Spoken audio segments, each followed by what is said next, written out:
unmasking the minds of history's most notorious serial killers. Brace yourself for chilling profiles and harrowing tales. The Shadow in the Spotlight, delving into the life of Ted Bundy. Venturing into the darkness, we turn our focus to one of America's most infamous murderers, Ted Bundy. A man of paradoxical charm and intelligence, Bundy was an enigma that not only bewildered the nation, but also continues to perplex crime analysts and researchers even today. Born in the small town of Burlington, Vermont, in 1946, Bundy's life was clouded by a perplexing and intricate family situation that began at a very young age. Raised under the belief that his grandparents were his actual parents and his biological mother was his sibling, this distorted family structure significantly influenced his distorted understanding of relationships and love. As we examine his life more meticulously, we find a man who was sociable, attractive, and charismatic. Bundy wasn't just a man of charm, but he was also a man of intellect. He was a promising law student who had a future in the legal sector, a volunteer at a suicide hotline center where he offered solace to those in their darkest hours, and an active participant in local politics where he was known for his persuasive speeches. This duality of character makes his horrendous crimes more shocking, more unsettling. Bundy confessed to the ruthless murders of at least 30 young women across multiple states in the 1970s. But the actual death toll remains undetermined, some suggesting the number could be significantly higher. His method of operation was a horrifying mix of charm and deceit. He often faked injury or disability to attract his unsuspecting victims, only to strike when they were most vulnerable, most unaware. The question that haunts us, that lingers in our minds even after all these years, is why? Crime experts and psychologists believe that Bundy's tumultuous upbringing, his failure to form healthy relationships, his narcissistic tendencies, and his distorted view of love and relationships all contributed to a lethal mix of factors that led him down this sinister path. His case remains a chilling reminder, a horrifying testament that evil can sometimes be ordinary, mundane, a face that blends seamlessly into the crowd, a face that you could walk past on a busy street without a second thought, making it all the more terrifying. Bundy's life is a startling study on how a seemingly normal, charismatic individual can mask such monstrous instincts, a reminder that appearances can be deceiving, and beneath the surface of charm can lurk an unimaginable evil. Next, we'll delve into the psyche of another notorious serial killer. We'll take you on a journey through another chilling tale, another dark chapter in the annals of crime history. Stay tuned, but remember, these stories are not for the faint-hearted. The Ghost of Green River, Gary Ridgway's Reign of Terror. From one shadowy figure to another, we now shift our gaze to the Pacific Northwest, to the murky depths of the Green River, a once serene waterway that was transformed into a nightmarish dumping ground for the countless victims of one of America's most notorious serial killers, Gary Leon Ridgway. Born in Salt Lake City, Utah in 1949, Ridgway's childhood was plagued by a turbulent and destructive family setting. His mother, Mary Rita, was overbearing and emotionally manipulative, while his father, Thomas Ridgway, often distanced himself from the family. This chaotic home environment would leave a lasting impact on Ridgway and play a role in the monster he would eventually become. Despite the trauma of his early years, Ridgway was able to maintain a semblance of normality in his adult life. He secured stable employment as a truck painter, was married 3 times, and fathered a son named Matthew. To his neighbors and acquaintances, Ridgway seemed like an average, albeit somewhat quiet, suburban man. However, beneath this mask of normality was a man with a deeply disturbed and malicious psyche. Ridgway embarked on his killing spree in 1982, predominantly targeting young women who were living on the fringes of society, including sex workers and runaways. He would take their lives by strangulation and then dispose of their lifeless bodies along the Green River, earning him the dreaded nickname, the Green River Killer. His reign of terror lasted for approximately 2 decades, a horrifying period during which he claimed the lives of at least 49 women, although he later confessed to killing up to 71. The sheer magnitude of his crimes placed him among the most prolific serial killers in American history. What motivated Ridgway to carry out these monstrous deeds? Was it purely the result of his unstable upbringing, or was there a darker, more sinister force at work within him? Experts in the field of criminal psychology opine that Ridgway's violent tendencies were likely a byproduct of both his troubled childhood and his inherent sociopathy. He displayed an alarming lack of empathy towards his victims, viewing them as mere objects to be exploited and discarded at his convenience. Ridgway's chilling story is an unnerving reminder of the depths to which the human mind can sink when shaped by a toxic mix of adverse environmental factors and inherent psychopathy. It highlights the terrifying reality that evil can exist beneath a facade of normality, lying dormant until ignited by circumstances and warped desires. Ridgway's life and crimes provide us with a stark warning that not all monsters are born. Some are made, molded by their history and their own twisted inclinations. His legacy serves as a clarion call, reminding us that the darkness of the human mind is not always born from nature, but can be nurtured by an unfortunate mix of circumstance and choice. Next, we'll bring our journey into the dark recesses of the criminal mind to a close. But remember, these tales are not just stories. They are real, they happened, and they serve as a stark reminder of the darkness that can lurk in the most unexpected places. Delving into the darkness of Jeffrey Dahmer. Leaving the shadowed banks of the Green River, we now journey eastward to the bustling city of Milwaukee, Wisconsin.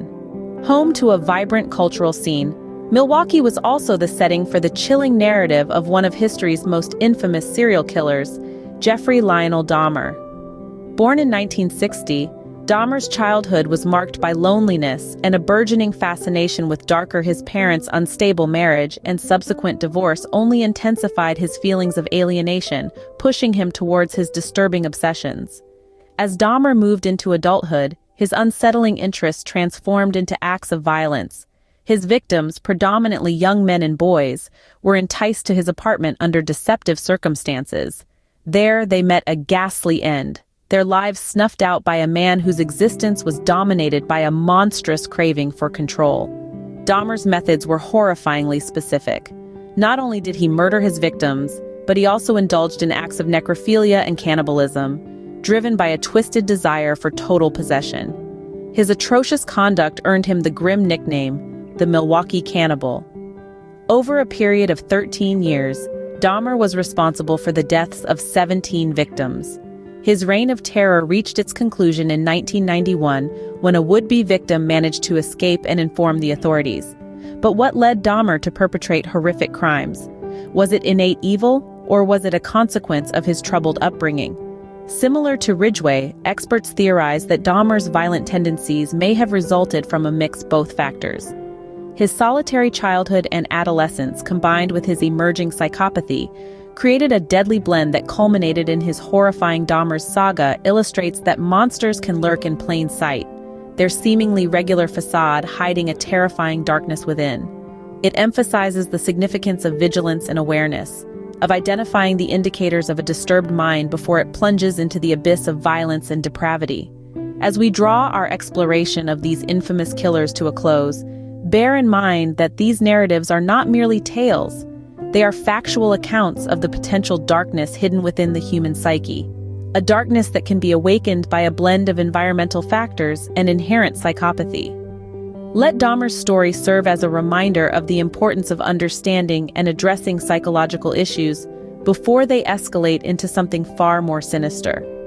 We now shift our focus to the Midwest, where resided another notorious figure, John Wayne Gacy, also known as the Killer Clown.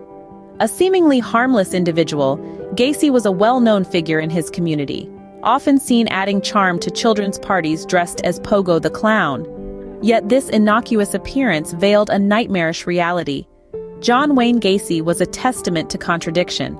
An accomplished businessman, a loving husband, a doting father, and a vibrant community member, he was everything one aspires to be. But beneath this mask of normality lurked a monstrous predator, whose actions were a horrifying blend of manipulation and mercilessness. His crimes were marked by his ability to lure unsuspecting young males to his home, creating false pretenses of job opportunities or impersonating authority figures, only to horrifically overpower, torture, and murder them. His early life was no less of a tragedy, with a father who was abusive and an alcoholic, constantly denigrating and assaulting him. Experts postulate that such a disturbed upbringing might have spiraled into his later violent behaviors. What sets Gacy's crimes apart are their unprecedented severity, marked by the sheer number of victims and the sheer brutality of his methods. Charged with an astonishing 33 murders, most victims were found buried under his own house. His criminal activities spanned 6 years, creating a reign of terror that left his community traumatized for generations. Even amidst such horrifying acts, Gacy demonstrated a chilling aloofness from his actions, displaying no remorse or guilt. He dehumanized his victims, often referring to them as worthless little queers and punks. This disturbing lack of empathy and the perverse pleasure he got from his violent acts give a chilling glimpse into the psyche of this gruesome killer. It wasn't until 1978 that Gacy's reign of terror came to an end. Apprehended by the police, he was executed in 1994, leaving behind a trail of horror and devastation. As we delve deeper into the lives of these infamous murderers, we uncover certain commonalities: a troubled childhood, an insatiable desire for control, and a terrifying lack of empathy. Yet every killer is unique, their motivations and methods mirroring their individual darkness. In our next segment, we will delve into the justice system, examining how these murderers were eventually captured and the societal repercussions of their horrific deeds. Stay tuned as we continue unveiling the dark profiles of infamous serial killers. From the haunting shadow of John Wayne Gacy, we now travel to the sun-soaked streets of Los Angeles, where lurked another infamous predator, Richard Ramirez, also known as the Night Stalker. A manifestation of dread and unease, Ramirez was a nocturnal terror, his heinous crimes turning the City of Angels into a city of dread.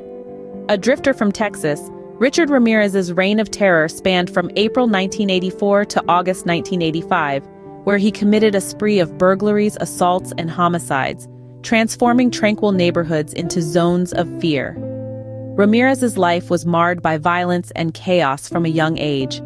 His older cousin, a decorated Vietnam War veteran, often shared explicit narratives and photos of his exploits, an experience that desensitized the young Ramirez to violence. This, along with his use of hallucinogenic drugs, led to a distorted perception of reality, warping his understanding of right and wrong. The nature of his crimes was marked by their randomness, with victims from diverse walks of life. He didn't solely kill. His modus operandi often involved torture, assault, and forcing his victims to swear alliance to satanic forces, a chilling indication of his fascination with Satanism. This sporadic spread of terror earned him the infamous moniker of the Night Stalker. In August 1985, Ramirez's reign of terror was brought to an end when he was recognized and apprehended by a group of civilians. His capture led to his arrest and subsequent trial, where he was convicted of 13 murders, 5 attempted murders, 11 sexual assaults, and 14 burglaries. The conviction resulted in Ramirez being handed 19 death sentences. However, he died in prison in 2013, never facing the executioner's needle.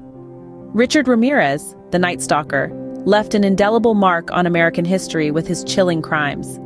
His story serves as a grim reminder of the depths of depravity a human can sink to, and the lasting impact such actions can have on the lives of others. The fear he instilled in the hearts of Los Angeles residents during his reign of terror still lingers, a ghost of a past that the City of Angels would rather forget.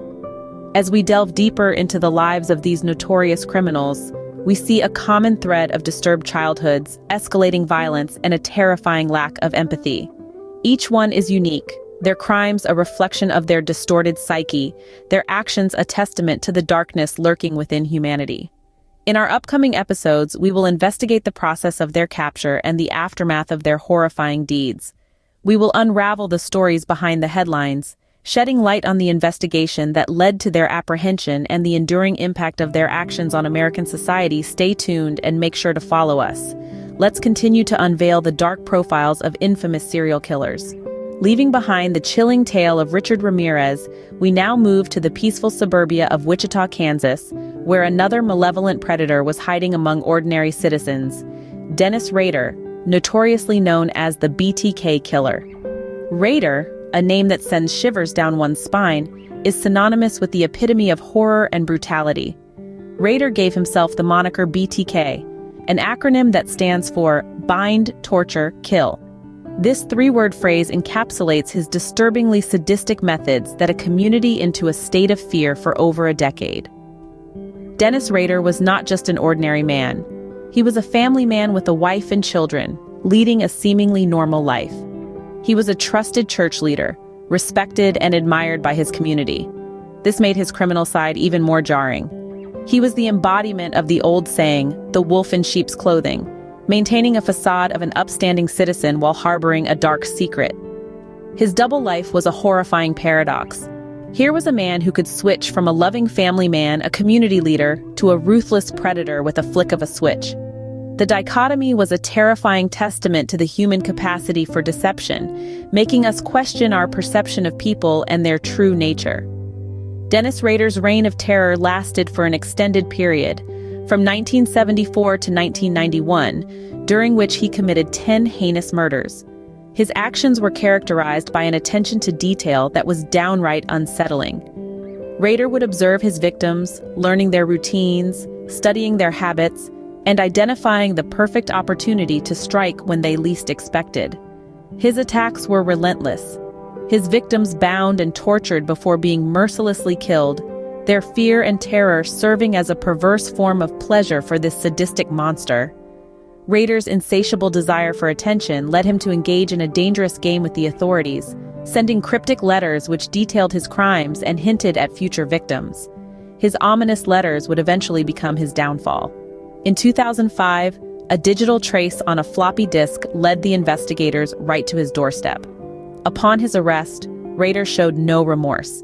His chilling detachment and lack of empathy were a testament to his cruel nature. His confession was bone-chilling, detailing his horrifying acts with a level of precision that hinted at a deeply disturbed psyche. In our future episodes, we will delve deeper into the investigation that led to the capture of these serial killers. We will explore the aftermath of the arrests, the shock that rippled through their communities, and the deep-seated traumatic impact their crimes have had on the victims and their families. So, stay with us as we continue to navigate through the dark corners of human psyche, shedding light on the infamous serial killers that lurk among us. As we bring our journey into the dark recesses of the criminal mind to a close, we want to remind you, these tales are not just stories. They are real, they happened, and they serve as a stark reminder of the darkness that can lurk in the most unexpected places. Thank you for watching Top Thangs.